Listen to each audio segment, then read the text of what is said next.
Hi kids! Today in English for Standard 4, we are going to learn a new lesson, computers. In this lesson, you will come to know who invented computer, the different features and the parts of computer, the different uses, and why do we need computer. Now I'll read and explain you the lesson.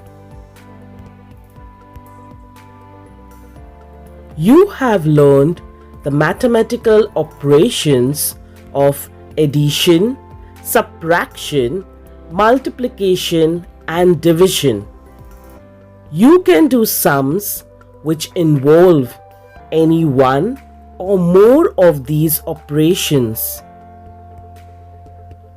You may also solve complicated sums which involve all of these operations.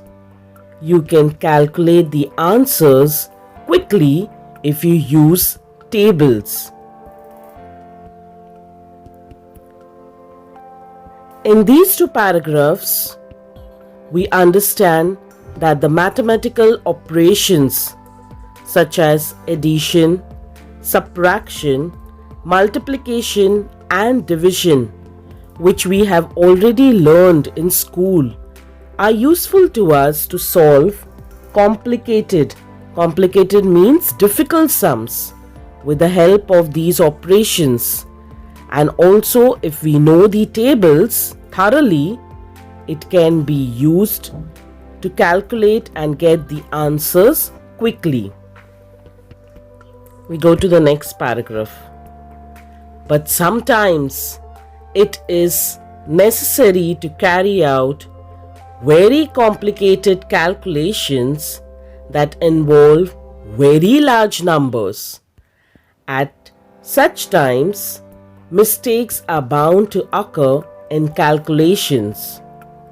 Then you waste a lot of time checking and rechecking your answers. How can we avoid these errors and wastage of time? Here we come to know that sometimes it becomes very difficult when there are large numbers, means big numbers, which needs to be calculated. At such times, mistakes are bound to occur in the calculations. What happens at such times? We make mistakes. Then you waste a lot of time. Now when your answer goes wrong, you will recheck it. And what happens is you lose a lot of time. Now let's see how we can avoid these errors and wastage of time. So the simple solution for this is computer. Who invented the first computer? It was Charles Babbage. Charles Babbage was born on 26th December 1791 and he died on 18th October 1871. He was an English polymath, a mathematician, philosopher, inventor and mechanical engineer. Babbage originated the concept of a digital programmable computer. Charles Babbage is considered to be the father of the computer. Now let's understand the full form of computer.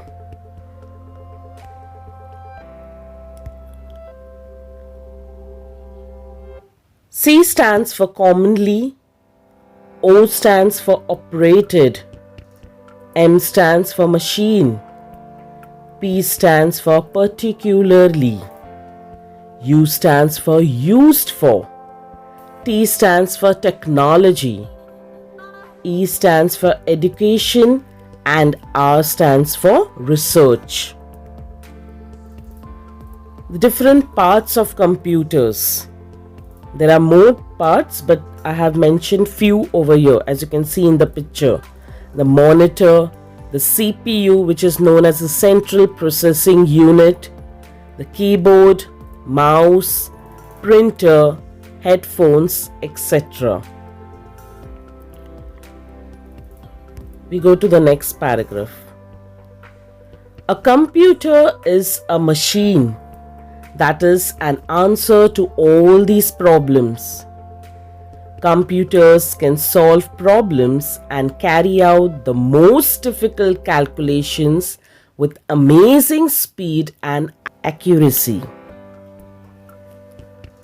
This paragraph tells us that computer is a machine and it's the solution for all these problems, as it calculates, stores, and arranges information for you to solve all the difficult calculations with amazing speed and accuracy, means very quickly and correctly without any mistakes.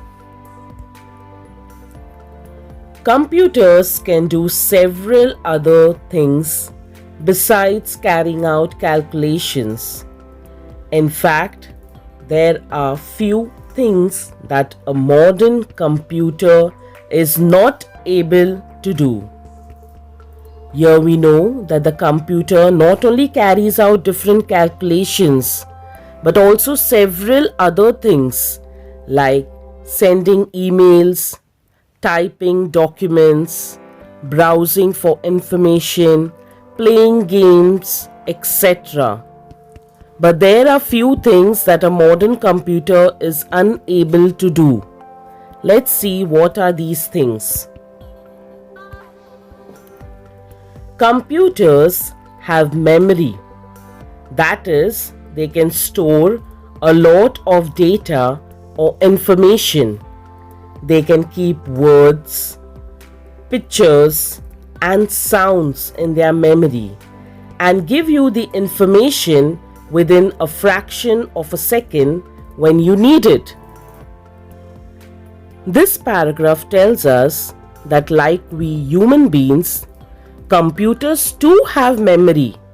They store lot of information such as written matter is stored in Microsoft Word. We can store spreadsheets in Excel. Pictures can be stored. Sounds means songs can be downloaded and also be stored in computer's memory, and we can get back the data.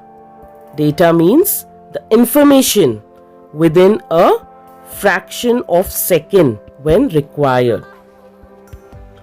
We go to the next paragraph.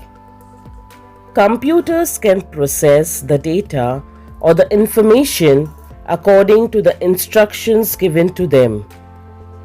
A modern computer can follow thousands of instructions within a fraction of a second. Only the instructions have to be given in a language that the computer understands.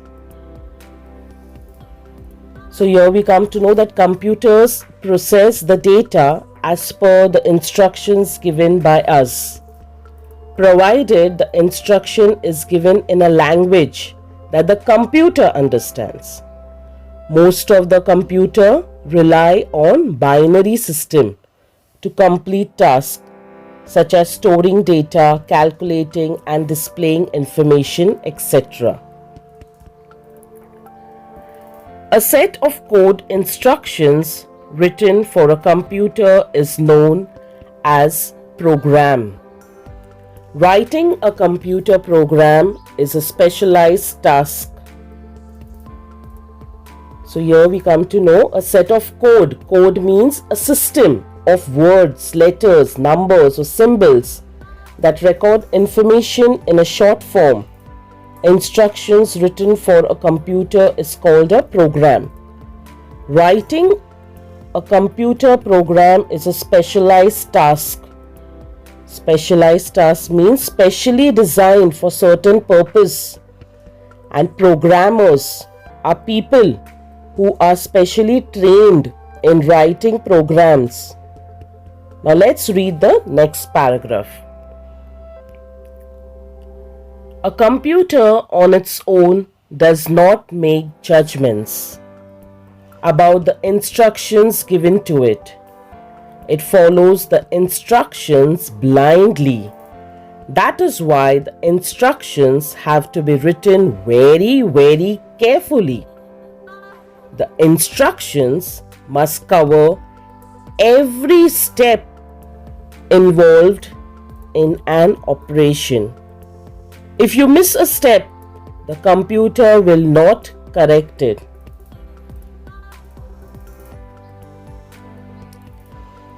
From this paragraph, we learn that we do sometimes make mistakes while entering the data, but the computer cannot judge our mistakes.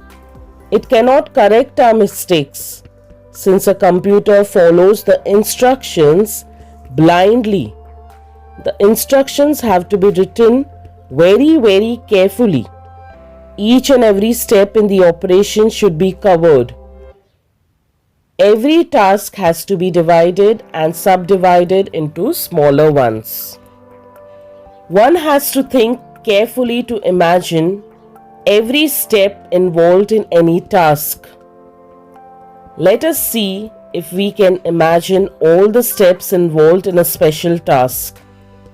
Suppose mother has asked you to buy vegetables. You have to divide this task into smaller ones. Going to the greengrocer's shop, picking up the vegetables you want and paying for them, coming back home. So every task has to be divided and subdivided into smaller ones. Then you have to subdivide these tasks into still smaller ones. For example, going to the greengrocer's shop, take a bag for the vegetables, take money for the vegetables, start from your house, walk down the street, turn right or left, walk down the street, cross the street, enter greengrocer's shop. Here is a task of buying vegetables. A program like is prepared in the form of a flow chart where each and every minute details have been covered, which makes it easy to accomplish the task successfully. So step by step, each thing has to be followed. Each of these smaller tasks can again be divided further into even smaller tasks. Try to do that choosing any one of the above steps. Let us go to the next paragraph. Thus we see that computers are smarter than men. But it is men who do the difficult job of making them smart enough. So the next time you play a game on a computer or watch a video or obtain some information, think of the men who put in so many efforts to make it all possible. As shown in the flowchart earlier, we can again divide and subdivide these smaller tasks into even smaller ones. Thus we see that though computers are smarter than men, it is the men who do the difficult job of making programs, and it is human beings who make them smarter.